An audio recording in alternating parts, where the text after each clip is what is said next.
Greg Andruck here with another Business Freedom Conversation post. So a federal judge yesterday struck down the beneficial ownership interest rule from the Corporate Transparency Act that the Biden administration was able to get passed in Congress in 2021.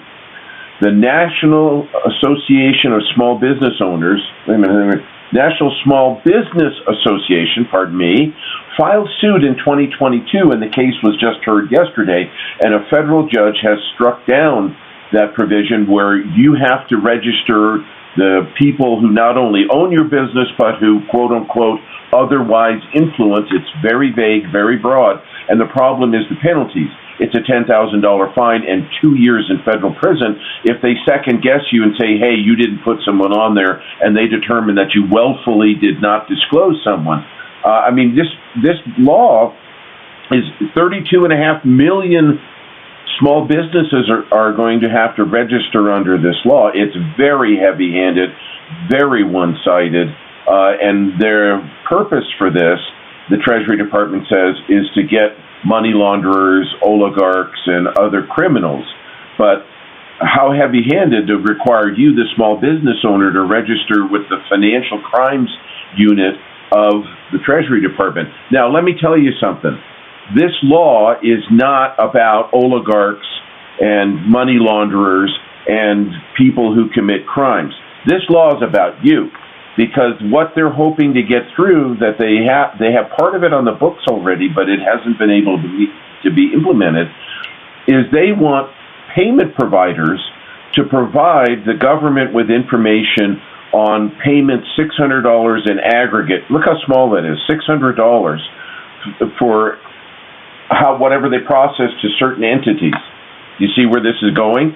So they want PayPal and Venmo and Visa and MasterCard and American Express, not just to issue what the transaction was, but to aggregate the information and say, this entity got so much. Because the people on the left side of the aisle think you're hiding trillions of dollars worth of taxes, and they want to reconcile the ownership with the payments that are being aggregated by the payment processors.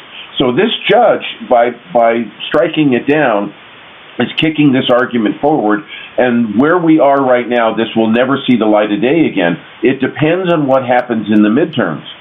If through ballot harvesting or whatever other means, the Democrats wind up picking up seats and control all three branches of Congress again, then you're going to see something worse than this. They're going to button this down even tighter, and they're going to be able to get their payment process through, so they're going to know exactly how much money you receive, and they're going to tell you how much taxes you probably should be paying.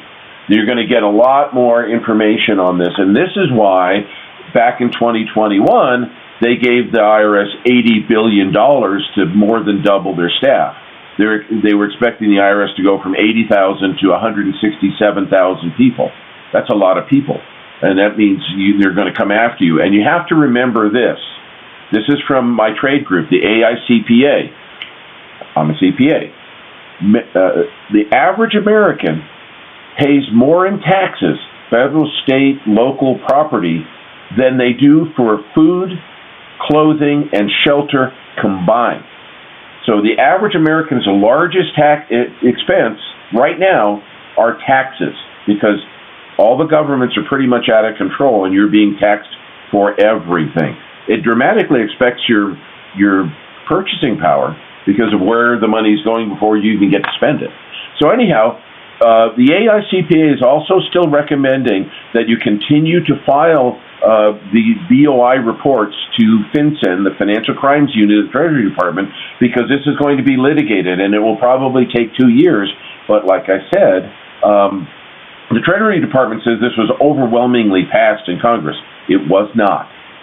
It got through barely from the one side that is the president's party. If you get a split between the Senate and Congress like we have now, this will not go forward. This will probably end in court.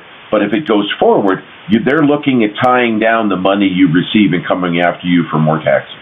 That's what it's about. So be on your guard, but make sure that you don't do anything wrong with it. I like the AICPA, recommend that you file your BOI reports because there's a 2-year criminal assessment. You could spend 2 years in jail if they determine you willfully didn't report. So anyhow, take it as you will. I'll continue to keep you abreast of what's going on with this. And again, what's critical about it is the $10,000 fine and 2 years in prison. It's a severe law. Greg Andruch, Business Freedom Conversation. I'll catch you on the next one.